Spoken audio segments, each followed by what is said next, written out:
आधुनिक युग में मानसिक उपचार। क्या आपने कभी सोचा है कि वो कौन सी शक्ति है जो हमें ठीक करती है? ये कहाँ रहती है और इसका लाभ कैसे उठाया जा सकता है? इन सभी सवालों का एक ही जवाब है। उपचार करने वाली शक्ति हर इंसान के अचेतन मन में रहती है और रोगी के बदलते मानसिक नजरिए से ये सक्रिय हो जाती है। किसी भी मानसिक या धार्मिक वैज्ञानिक उपचारक, मनोवैज्ञानिक या डॉक्टर ने कभी किसी मरीज को पूरी तरह ठीक नहीं किया है। एक पुरानी कहावत है, डॉक्टर घाव पर पट्टी बांधता है, ईश्वर उसे ठीक करता है। एक मनोवैज्ञानिक या मनोविश्लेषक मरीज के दिमाग में आने वाली रुकावटों को हटाकर एक प्रभावी बदलाव लाता है ताकि उपचार करने वाला सिद्धांत सक्रिय हो सके और रोगी दोबारा स्वस्थ हो सके। इसी तरह एक सर्जन शरीर में आने वाली रुकावटों को हटाता है ताकि उपचार का प्रवाह सामान्य ढंग से काम कर सके। कोई भी डॉक्टर या वैज्ञानिक ये दावा नहीं कर सकता कि उसने मरीज को ठीक किया है। उपचार करने वाली शक्ति एक ही है, भले ही उसे अलग अलग नामों से पुकारा जाए, जैसे प्रकृति, जीवन, ईश्वर या रचनात्मक ज्ञान। लेकिन हकीकत में ये सभी अवचेतन मन की शक्ति को बताने के अलग अलग तरीके हैं। हम अपने अंदर मौजूद उपचार जीवन सिद्धांत के प्रवाह में आने वाली मानसिक, भावनात्मक और शारीरिक रुकावटों को कई तरीकों से हटा सकते हैं। आपके अवचेतन मन में रहने वाला ये उपचारक सिद्धांत आपको सभी मानसिक और शारीरिक बीमारियों से मुक्त कर सकता है। बस आपको या किसी और को इसे सही दिशा देनी होगी। ये उपचारक सिद्धांत सभी लोगों में काम करता है, चाहे उनका धर्म, रंग या जाति कोई भी हो। इसका इस्तेमाल करने और इस उपचार प्रक्रिया का लाभ लेने के लिए आपको किसी खास धर्म का हिस्सा बनने की जरूरत नहीं है। आपका अवचेतन मन आपके हाथ के जले हुए या कटे हुए हिस्से को ठीक कर देगा, भले ही आप नास्तिक हो या किसी चीज पर शक करने वाले इंसान हो। आज की मानसिक चिकित्सा इसी सच्चाई पर आधारित है कि जैसा आपका विश्वास होगा, आपके अवचेतन मन की असीमित बुद्धिमत्ता और शक्ति भी वैसी ही प्रतिक्रिया देगी। मानसिक विज्ञान का इस्तेमाल करने वाले या पादरी बाइबल के आदेश का पालन करते हैं, यानी वे अपने कमरे में जाकर दरवाजा बंद कर लेते हैं, जिसका मतलब है कि वे अपने दिमाग को शांत करते हैं और असीमित उपचारक शक्ति के बारे में सोचने लगते हैं। वे अपने अंदर मौजूद इस शक्ति के लिए सभी बाहरी परेशानियों और चीजों के लिए अपने दिमाग के दरवाजे बंद कर लेते हैं। फिर वे अपनी इच्छा अपने अवचेतन मन को इस विश्वास के साथ बताते हैं कि उनके दिमाग का ज्ञान उन्हें सही जवाब देगा। सबसे महत्वपूर्ण बात यह है कि अपनी मनचाही चीज की कल्पना करें और उसकी हकीकत को महसूस करें। असीमित जीवन सिद्धांत आपके चेतन चुनाव और आपके चेतन आग्रह पर प्रतिक्रिया करेगा। यही इस वाक्य का मतलब है कि विश्वास रखें कि आपको मिल गया है और आपको मिल जाएगा। प्रार्थना के जरिए इलाज करते समय आधुनिक मानसिक वैज्ञानिक यही काम करता है। उपचार की एक प्रक्रिया। क्या आप जानते हैं कि दुनिया की हर चीज में सिर्फ एक ही उपचार करने वाला सिद्धांत काम कर रहा है? वो चाहे बिल्ली हो, कुत्ता हो, पेड़ हो, घास हो, हवा हो या धरती हो, क्योंकि हर चीज जीवित है। ये जीवन सिद्धांत जानवरों, पौधों और खनिजों में भी सहज बोध और विकास के नियम के रूप में काम करता है। चूंकि इंसान इस जीवन सिद्धांत के बारे में सचेत रूप से जानता है, इसलिए हम खुद को फायदा पहुंचाने के लिए इसका जानबूझकर इस्तेमाल कर सकते हैं। इस शाश्वत सिद्धांत का इस्तेमाल करने के बहुत से अलग अलग तरीके, तकनीकें और विधियां हैं, लेकिन इलाज की सिर्फ एक ही प्रक्रिया है और वो है आस्था। ऐसा इसलिए है क्योंकि आपकी आस्था के अनुरूप ही आपको परिणाम मिलेगा। क्या आप जानते हैं कि दुनिया के सभी धर्म विश्वास के अलग अलग रूप हैं? जीवन का नियम ही विश्वास है। आप अपने बारे में, जीवन के बारे में और इस ब्रह्मांड के बारे में क्या मानते हैं? जैसा आप मानते हैं वैसा ही आपको मिलेगा। विश्वास आपके दिमाग का एक विचार है। इसी विचार के कारण अवचेतन मन की शक्ति आपके रोजमर्रा के विचारों के अनुसार जीवन के सभी क्षेत्रों में काम करती है। आपको यह समझना होगा कि जब बाइबल में आस्था का जिक्र होता है तो यह किसी रस्म, समारोह या संस्था में विश्वास के बारे में नहीं है। यह तो खुद विश्वास के बारे में है। आपके दिमाग का विश्वास आपके दिमाग का विचार है। बाइबल में कहा गया है कि अगर आप विश्वास कर सकें तो उसके लिए हर चीज संभव है जो विश्वास करता है। किसी ऐसी चीज में विश्वास करना बेवकूफी है जो आपको चोट या नुकसान पहुंचाए।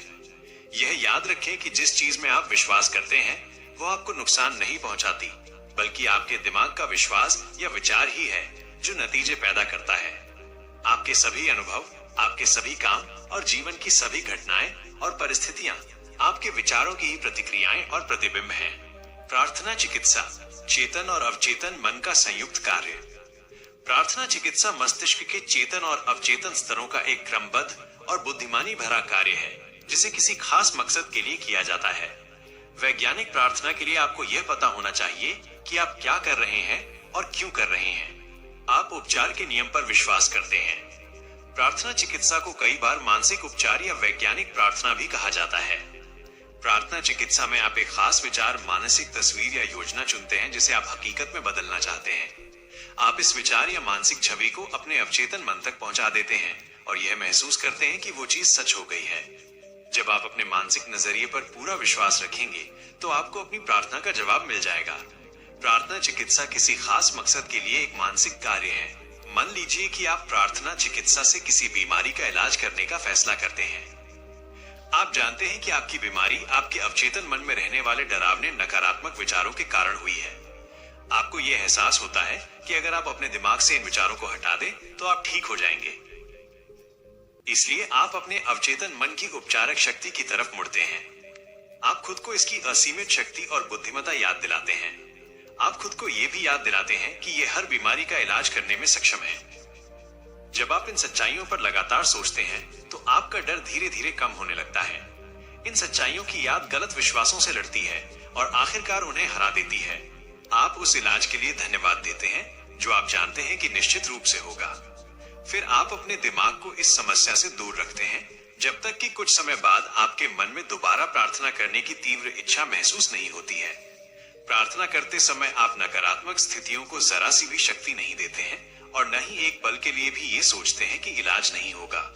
इस तरह का मानसिक नजरिया चेतन और अवचेतन मन का एक तालमेल बनाता है जो उपचार करने वाली शक्ति को सक्रिय कर देता है। आस्था उपचार का मतलब और अंधी आस्था कैसे काम करती है। जिस चीज को लोग आस्था उपचार कहते हैं वो बाइबल में बताई गई आस्था नहीं है। बाइबल की आस्था का मतलब चेतन और अवचेतन मन के आपसी संबंधों का ज्ञान होता है। आस्था उपचारक वो व्यक्ति होता है जो इलाज में शामिल शक्तियों की वैज्ञानिक समझ के बिना उपचार करता है।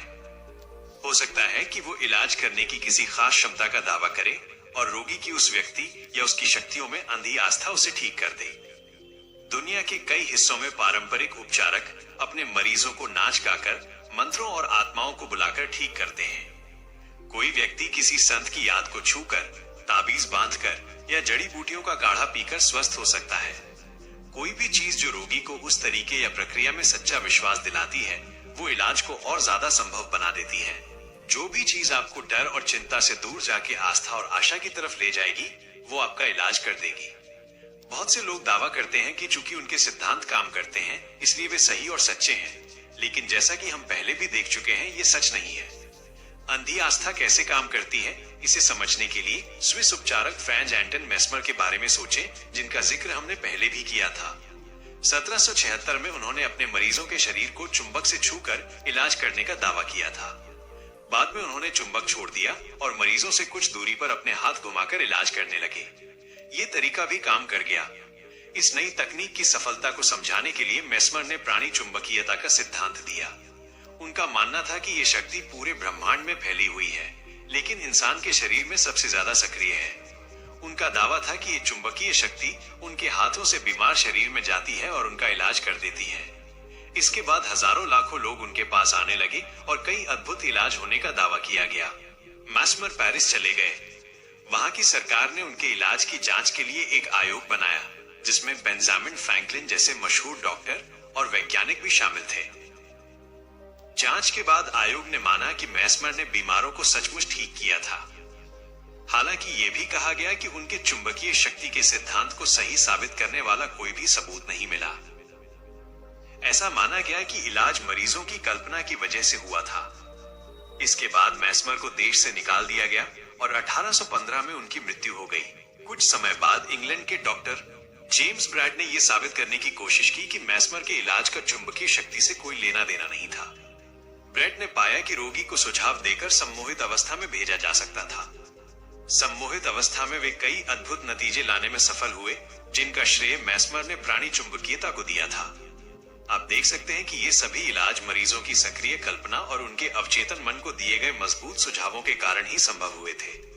इसे अंधी आस्था कहना गलत नहीं होगा, क्योंकि न तो मरीज और न ही उपचारक को ये समझ थी कि ये इलाज कैसे हुए।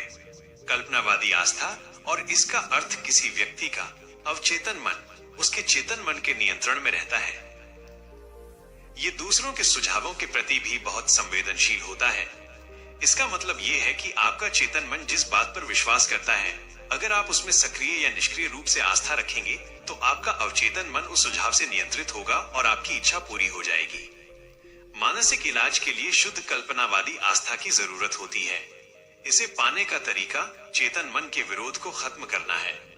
जाहिर है, शरीर के अच्छे इलाज के लिए सबसे अच्छा यही होगा कि चेतन और अवचेतन दोनों ही मन आस्था को पूरी तरह से स्वीकार करने की अवस्था में हो। हालांकि ये हमेशा जरूरी नहीं है। आप अपने मन और शरीर को शांत करके एक उन्नीदी अवस्था में जा सकते हैं और निष्क्रियता तथा ग्रहणशीलता की स्थिति में दाखिल हो सकते हैं। इस उन्नीदी अवस्था में आपकी निष्क्रियता कल्पनावादी विचारों को स्वीकार करने के लिए तैयार हो जाती है। एक बार एक व्यक्ति ने मुझसे पूछा था, ऐसा कैसे हुआ कि उस पादरी ने मुझे ठीक कर दिया? जब उसने मुझसे कहा कि बीमारी जैसी कोई चीज नहीं होती है, तो मुझे उसकी एक भी बात पर यकीन नहीं हुआ। मुझे लगा कि वो मेरी बुद्धि का अपमान कर रहा है, लेकिन फिर भी मैं ठीक हो गया। ऐसा कैसे हो सकता है? जैसा मैंने उस व्यक्ति को बताया, इसका कारण बहुत आसान है। वह पादरी के शांतिदायक शब्दों से शांत हो गया। फिर पादरी ने उसे कुछ समय के लिए पूरी तरह से निष्क्रिय अवस्था में जाने के लिए कहा और कुछ न बोलने या सोचने की सलाह दी। पादरी भी निष्क्रिय हो गए। उन्होंने आधे घंटे तक शांति से धीरे धीरे और दृढ़ता से लगातार कहा कि इस व्यक्ति को संपूर्ण स्वास्थ्य, शांति, सद्भाव और पूर्णता मिल जाए। आधे घंटे बाद उस व्यक्ति को बहुत राहत महसूस हुई और वो दोबारा स्वस्थ हो गया। ये देखना आसान है कि इलाज के समय निष्क्रियता के कारण उसकी कल्पनावादी आस्था जाग गई थी और पादरी द्वारा दिए गए संपूर्ण स्वास्थ्य के सुझाव उसके अवचेतन मन तक पहुंच गए थे। दोनों के अवचेतन मन एक साथ काम कर रहे थे। अगर इस व्यक्ति ने इलाज करने वाले की शक्ति और उसके सिद्धांत के सही होने के बारे में अपने शक को उस समय बढ़ने दिया होता, तो ये एक तरह के विरोधी आत्म सुझाव के रूप में काम करता। उस स्थिति में पादरी के सुझाव बहुत कम असर दिखाते या पूरी तरह से असफल हो जाते। लेकिन उनिंदी और निष्क्रिय अवस्था में चेतन मन का विरोध बहुत कम हो गया था। रोगी का अवचेतन मन पादरी के सुझावों को मानने के लिए तैयार था। इसने उन सुझावों के अनुसार काम किया और इलाज हो गया। अनुपस्थित उपचार का अर्थ। मान लीजिए आप लॉस एंजलिस में रहते हैं और आपको पता चलता है कि आपकी मां न्यूयॉर्क में बहुत बीमार है। आपकी सबसे पहली इच्छा उनके पास जाने की होगी, लेकिन अगर ये संभव न हो तो क्या आप अपनी मां के ठीक होने की प्रक्रिया में अपनी आस्था की शक्ति का प्रयोग नहीं कर पाएंगे? ऐसा नहीं है। भले ही आप शारीरिक रूप से मौजूद ना हो, आपकी प्रार्थनाएं उन तक जरूर पहुंच सकती हैं, क्योंकि ईश्वर सभी के अंदर रहते हैं। रचनात्मक मस्तिष्क एक ही है। मस्तिष्क का रचनात्मक नियम आपको फायदा पहुंचाता है। आपको बस अपने मन में स्वास्थ्य और सद्भाव का आंतरिक एहसास भरना है और ये अपने आप काम करता है। आपके अवचेतन मन का ये आंतरिक एहसास आपकी मां के अवचेतन मन पर काम करता है। स्वास्थ्य, स्फूर्ति और पूर्णता के आपके विचार एक ही रचनात्मक मन में काम करते हैं। वे जीवन के नियम को गतिमान कर देते हैं जो उनके शरीर में इलाज के रूप में प्रकट होता है। मनुष्य के सिद्धांतों में समय और जगह का कोई महत्व नहीं होता। वही मस्तिष्क आपकी मां और आप में काम करता है, चाहे आप कहीं भी रहें। वास्तव में अनुपस्थित उपचार जैसा कुछ नहीं होता, क्योंकि ये शाश्वत मस्तिष्क हर जगह है। आप विचार भेजने या पकड़ने की कोशिश नहीं करते हैं। आपका उपचार विचार की चेतना गति है। जब आप स्वस्थ, कल्याण और आराम के बारे में सोचते हैं तो ये लक्षण आपकी मां में दिखने लगेंगे। यहाँ एक असली उदाहरण दिया गया है जिसे गलती से अनुपस्थित उपचार मान लिया गया। लॉस एंजलिस में एक महिला को पता चला कि न्यूयॉर्क में रहने वाली उसकी मां को दिल का दौरा पड़ गया है। वो अपनी मां के पास नहीं जा सकती थी, इसलिए उसने ये प्रार्थना की, उपचार शक्ति मेरी मां के पास है।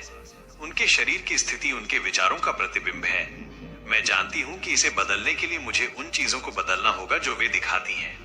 मैं अब अपने दिमाग में अपनी मां के लिए पूर्णता, सद्भाव और संपूर्ण स्वास्थ्य की छवि बना रही हूँ। जिस असीमित उपचार शक्ति ने मेरी मां का शरीर और उनके सभी अंग बनाए हैं, वो उनके शरीर के हर हिस्से में भर रही है और उनके शरीर की हर कोशिका से शांति की धारा बह रही है। डॉक्टरों को दिव्य मार्गदर्शन मिल रहा है।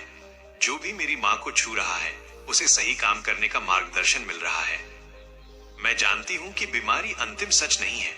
अगर ऐसा होता तो किसी का इलाज नहीं हो पाता। मैं प्रेम और जीवन के असीमित सिद्धांत की समर्थक हूँ। मैं जानती हूँ और ये आदेश देती हूँ कि मेरी माँ के शरीर में सद्भाव, स्वास्थ्य और शांति व्यक्त हो रही है। उसने दिन में कई बार ये प्रार्थना दोहराई। कुछ दिनों बाद उसकी माँ की हालत में काफी सुधार हुआ। उनका हृदय रोग विशेषज्ञ हैरान था और उसने ईश्वर में मजबूत आस्था के लिए उन्हें बधाई दी। बेटी के मन के पूर्ण विश्वास के साथ स्वीकार किए गए निष्कर्ष ने रचनात्मक ऊर्जा को सक्रिय कर दिया। ये उसकी माँ के शरीर में पूर्ण स्वास्थ्य और सद्भाव के रूप में प्रकट हुई। बेटी ने अपनी माँ के बारे में जो सोचा वो उसकी माँ के अनुभव में व्यक्त हुआ। अवचेतन मन को कैसे सक्रिय करें? मेरी एक दोस्त जो एक मनोवैज्ञानिक है, उसने मुझे बताया कि उसकी बायोप्सी में उसके एक खास अंग में कैंसर की कोशिकाएं मिली थी। डॉक्टर ने एक दर्दनाक और खतरनाक इलाज की सलाह दी, लेकिन मेरी दोस्त ने इलाज शुरू करने से पहले एक और तरीका अपनाया। हर रात सोने से पहले वो शांत होकर विश्वास से ये दोहराती थी, मेरे शरीर की हर कोशिका, नस तंत्रिका और अंग अब पूरी तरह सही और आदर्श बन रहे हैं। मेरे पूरे शरीर में स्वास्थ्य और सद्भाव दोबारा लौट रहा है। लगभग 1 महीने बाद वो पूरी तरह से ठीक हो गई। बाद में हुए टेस्ट में पता चला कि अब कैंसर की कोई भी कोशिका नहीं बची थी। मैं बहुत हैरान था, लेकिन मेरे मन में जिज्ञासा थी। मैंने उससे पूछा कि वो सोने से पहले ही ऐसा क्यों करती थी। उसने जवाब दिया, अवचेतन मन एक बार किसी दिशा में सक्रिय होने पर नींद के दौरान भी काम करता रहता है। इसीलिए ये बहुत जरूरी है कि आप सोने से पहले अपने अवचेतन मन को कोई फायदेमंद काम सौंप दें। ये बहुत ही समझदारी भरा जवाब था। ये भी ध्यान देने लायक है कि उसने स्वास्थ्य और पूर्णता के बारे में सोचते समय एक बार भी अपनी बीमारी का नाम नहीं लिया। मैं आपको सलाह देता हूं कि आप अपनी बीमारियों के बारे में बात करना बंद कर दें, खास करके सोने से ठीक पहले। उन्हें जीवन सिर्फ आपके ध्यान और डर से ही मिलता है। उस मनोवैज्ञानिक की तरह आप भी अपने दिमाग के सर्जन बने। फिर आपकी मुश्किलें भी उसी तरह दूर हो जाएंगी जैसे किसी पेड़ से बेजान शाखाएं टूटकर गिर जाती हैं। अगर आप लगातार अपने दर्द और लक्षणों की रट लगाते रहेंगे और उनके बारे में बात करते रहेंगे तो आप उनकी ताकत बढ़ा देंगे। आप उस प्रक्रिया को रोक दें जो आपके अवचेतन मन की उपचारक शक्ति और ऊर्जा को सक्रिय करती है। यही नहीं, आपके दिमाग के नियम के अनुसार ये कल्पनाएं भी हकीकत बन जाएंगी कि यही चीज हो गई जिसका मुझे डर था। अपने दिमाग को जीवन की महान सच्चाइयों से भरे और प्रेम की रोशनी की ओर बढ़ाएं।